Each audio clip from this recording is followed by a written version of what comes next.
1 Tawarik pasalnya yang ke-16. Tabut Allah itu dibawa masuk, lalu diletakkan di tengah-tengah kemah yang dipasang Daud untuk itu. Kemudian mereka mempersembahkan korban bakaran dan korban keselamatan di hadapan Allah.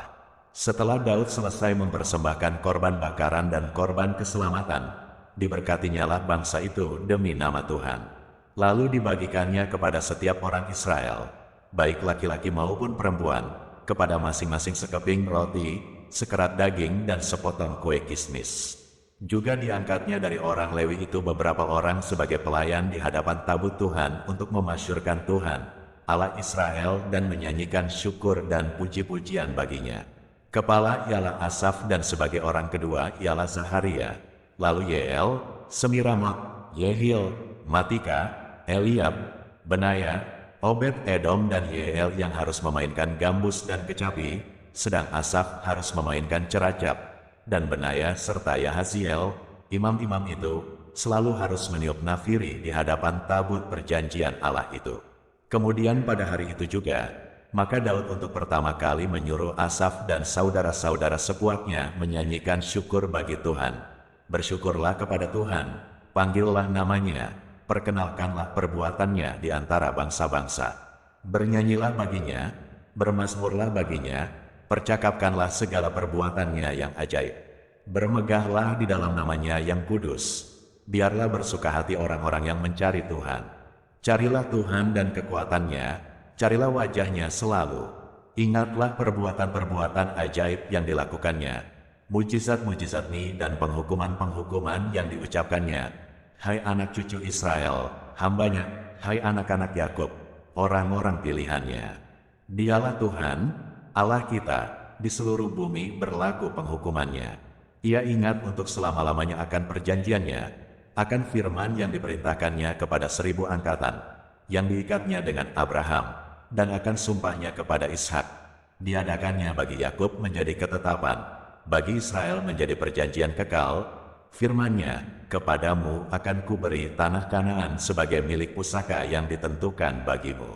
Ketika jumlah mereka tidak seberapa, sedikit saja, dan mereka orang-orang asing di sana, dan mengembara dari bangsa yang satu ke bangsa yang lain, dan dari kerajaan yang satu ke suku bangsa yang lain. Ia tidak membiarkan siapapun memeras mereka, dihukumnya raja-raja oleh karena mereka. Jangan mengusik orang-orang yang kuurapi, dan jangan berbuat jahat terhadap nabi-nabiku. Bernyanyilah bagi Tuhan, hai segenap bumi, kabarkanlah keselamatan yang daripadanya dari hari ke hari. Ceritakanlah kemuliaannya di antara bangsa-bangsa dan perbuatan-perbuatan yang ajaib di antara segala suku bangsa. Sebab besar Tuhan dan terpuji sangat, dan lebih dahsyat Ia daripada segala Allah. Sebab segala Allah bangsa-bangsa adalah berhala, tetapi Tuhanlah yang menjadikan langit. Keagungan dan semarak ada di hadapannya, kekuatan dan sukacita ada di tempatnya. Kepada Tuhan, hai suku-suku bangsa, kepada Tuhan sajalah kemuliaan dan kekuatan. Berilah kepada Tuhan kemuliaan namanya. Bawalah persembahan dan masuklah menghadap Dia. Sujudlah menyembah kepada Tuhan dengan berhiaskan kekudusan. Gemetarlah di hadapannya hai segenap bumi. Sungguh tegak dunia, tidak bergoyang. Biarlah langit bersukacita dan bumi bersorak-sorak. Biarlah orang berkata di antara bangsa-bangsa, Tuhan itu Raja. Biarlah gemuruh laut serta isinya, biarlah beria-ria padang dan segala yang di atasnya. Maka pohon-pohon di hutan bersorak-sorai di hadapan Tuhan, sebab Ia datang untuk menghakimi bumi. Bersyukurlah kepada Tuhan, sebab Ia baik, bahwasanya untuk selama-lamanya kasih setia-Nya. Dan katakanlah, selamatkanlah kami, ya Tuhan Allah, penyelamat kami, dan kumpulkanlah dan lepaskanlah kami dari antara bangsa-bangsa, supaya kami bersyukur kepada nama-Mu yang kudus, dan bermegah dalam puji-pujian kepadamu. Terpujilah Tuhan, Allah Israel, dari selama-lamanya sampai selama-lamanya. Maka seluruh umat mengatakan, Amin. Pujilah Tuhan.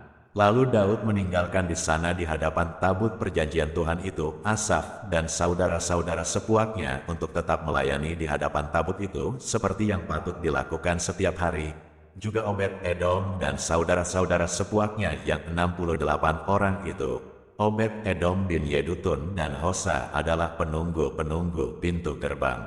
Tetapi Zadok, imam itu, dan saudara-saudara sepuaknya, para imam, ditinggalkannya di hadapan kemah suci Tuhan di bukit pengorbanan yang di Gibeon, supaya pagi dan petang tetap dipersembahkan korban bakaran kepada Tuhan di atas mezbah korban bakaran, dan supaya dikerjakan segala yang tertulis dalam Taurat Tuhan yang diperintahkannya kepada orang Israel. Dan bersama-sama mereka ikut Heman dan Yedutun dan selebihnya dari orang-orang yang terpilih, yang ditunjuk dengan disebut namanya untuk menyanyikan syukur bagi Tuhan. Bahwasanya untuk selama-lamanya kasih setianya. Pada Heman dan Yedutun itu ada nafiri dan ceracap untuk para pemain, juga alat-alat musik pengiring nyanyian untuk Allah. Dan anak-anak Yedutun harus menjaga pintu gerbang. Sesudah itu pergilah seluruh bangsa itu masing-masing ke rumahnya, dan Daud pulang untuk memberi salam kepada seisi rumahnya. 1 Tawarik pasalnya yang ke-17. Setelah Daud menetap di rumahnya, berkatalah ia kepada Nabi Nathan, "Lihatlah, aku ini diam dalam rumah dari kayu aras, padahal tabut perjanjian Tuhan itu ada di bawah tenda-tenda." Lalu berkatalah Nathan kepada Daud, "Lakukanlah segala sesuatu yang dikandung hatimu, sebab Allah menyertai engkau." Tetapi pada malam itu juga datanglah firman Allah kepada Nathan. Demikian, "Pergilah, katakanlah kepada hambaku Daud, beginilah firman Tuhan, bukanlah engkau yang akan mendirikan rumah bagiku untuk didiami. Aku tidak pernah diam dalam rumah sejak aku menuntun orang Israel keluar sampai hari ini, tetapi aku mengembara dari kemah ke kemah dan dari kediaman ke kediaman. Selama aku mengembara bersama-sama seluruh orang Israel, pernahkah aku mengucapkan firman kepada salah seorang hakim orang Israel yang kuperintahkan menggembalakan umatku? Demikian, mengapa kamu tidak mendirikan bagiku rumah dari kayu aras? Oleh sebab itu, beginilah kau katakan kepada hambaku Daud, beginilah firman Tuhan semesta alam, akulah yang mengambil engkau dari padang ketika menggiring kambing domba, untuk menjadi raja atas umatku Israel. Aku telah menyertai engkau di segala tempat yang kau jalani dan telah melenyapkan segala musuhmu dari depanmu. Aku akan membuat namamu seperti nama orang-orang besar yang ada di bumi. Aku akan menentukan tempat bagi umatku Israel dan akan menanamkannya, sehingga ia dapat diam di tempatnya sendiri dengan tidak lagi dikejutkan dan tidak pula ditekan oleh orang-orang lalim seperti dahulu, sejak aku mengangkat hakim-hakim atas umatku Israel. Aku akan menundukkan segala musuhmu. Juga aku beritahukan kepadamu, Tuhan akan membangun suatu keturunan bagimu. Apabila umurmu sudah genap untuk pergi mengikuti nenek moyangmu, maka aku akan membangkitkan keturunanmu yang kemudian salah seorang anakmu sendiri, dan aku akan mengokohkan kerajaannya. Dialah yang akan mendirikan rumah bagiku, dan aku akan mengokohkan tahtanya untuk selama-lamanya. Aku akan menjadi bapaknya, dan ia akan menjadi anakku. Tetapi kasih setiaku tidak akan kuhilangkan daripadanya seperti yang kuhilangkan daripada orang yang mendahului engkau. Dan aku akan menegakkan dia dalam rumahku dan dalam kerajaanku untuk selama-lamanya, dan tahtanya akan kokoh untuk selama-lamanya." Tepat seperti perkataan ini dan tepat seperti penglihatan ini, Nathan berbicara kepada Daud. Lalu masuklah Raja Daud ke dalam. Kemudian duduklah ia di hadapan Tuhan sambil berkata, "Siapakah aku ini, ya Tuhan Allah, dan siapakah keluargaku, sehingga engkau membawa aku sampai sedemikian ini? Dan hal ini masih kurang di matamu, ya Allah, sebab itu engkau telah berfirman juga tentang keluarga hambamu ini dalam masa yang masih jauh, dan telah memperlihatkan kepadaku serentetan manusia yang akan datang, ya Tuhan Allah. Apakah lagi yang dapat ditambahkan Daud kepadamu dalam hal engkau memuliakan hambamu ini? Bukankah engkau yang mengenal hambamu ini, ya Tuhan? Oleh karena hambamu ini dan menurut hatimu, engkau telah melakukan segala perkara yang besar ini dengan memberitahukan segala perkara yang besar itu. Ya Tuhan, tidak ada yang sama seperti engkau dan tidak ada Allah selain engkau menurut segala yang kami tangkap dengan telinga kami. Dan bangsa manakah di bumi seperti umatmu Israel, yang Allahnya pergi membebaskannya menjadi umatnya, untuk mendapat nama bagimu dengan perbuatan-perbuatan yang besar dan dahsyat, dan dengan menghalau bangsa-bangsa dari depan umatmu yang telah kau bebaskan dari Mesir.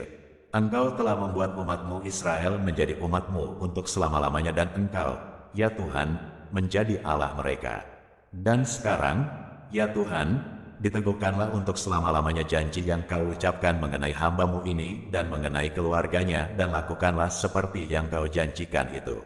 Maka nama-Mu akan menjadi teguh dan besar untuk selama-lamanya, sehingga orang berkata, Tuhan semesta alam, Allah Israel adalah Allah bagi orang Israel. Maka keluarga hamba-Mu Daud akan tetap kokoh di hadapan-Mu.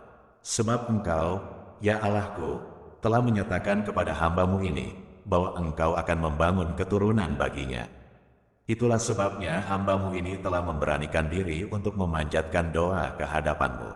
Oleh sebab itu, ya Tuhan, Engkaulah Allah dan telah menjanjikan perkara yang baik ini kepada hamba-Mu. Kiranya Engkau sekarang berkenan memberkati keluarga hamba-Mu ini, supaya tetap ada di hadapan-Mu untuk selama-lamanya. Sebab apa yang Engkau berkati, ya Tuhan, diberkati untuk selama-lamanya. 1 Tawarik pasalnya yang ke-18. Sesudah itu Daud memukul kala orang Filistin dan menundukkan mereka, lalu ia merebut Gad dan segala anak kotanya dari tangan orang Filistin. Dan Daud memukul kala orang Moab, sehingga orang Moab takluk kepadanya dan harus mempersembahkan upeti. Selanjutnya Daud memukul kala Hadadezer, Raja Zoba, dekat Hamat, ketika ia pergi menegakkan kekuasaannya pada sungai Efrat. Daud merebut daripadanya 1.000 kereta, 7.000 orang pasukan berkuda dan 20.000 orang pasukan berjalan kaki. Lalu Daud menyuruh memotong urat keting segala kuda kereta, tetapi dengan meninggalkan 100 ekor kuda kereta.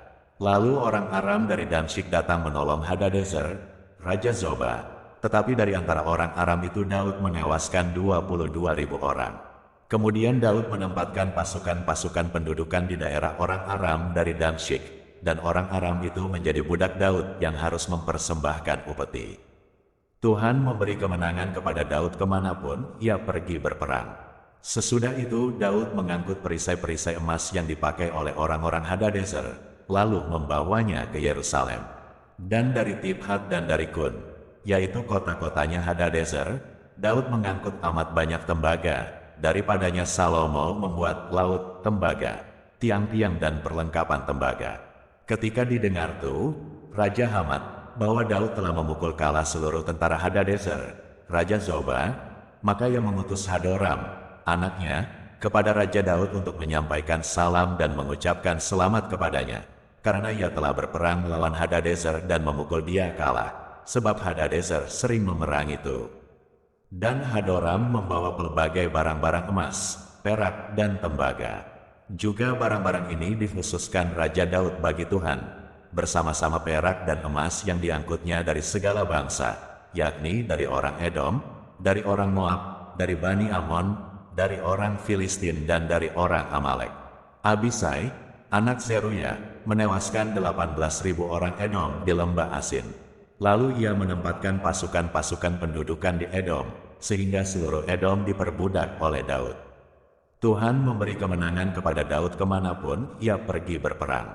Demikianlah Daud telah memerintah atas seluruh Israel, dan menegakkan keadilan dan kebenaran bagi seluruh bangsanya. Yoab, anak Zeruya, menjadi panglima, Yosafat bin Ahilud menjadi bendahara, Zadok bin Ahitub dan Ahimelek bin Abiatar menjadi imam, Sausa menjadi panitera, Benaya bin Yoyada menjadi panglima orang Kreti dan orang Pleti, dan anak-anak Daud adalah orang-orang utama yang diperbantukan kepada raja.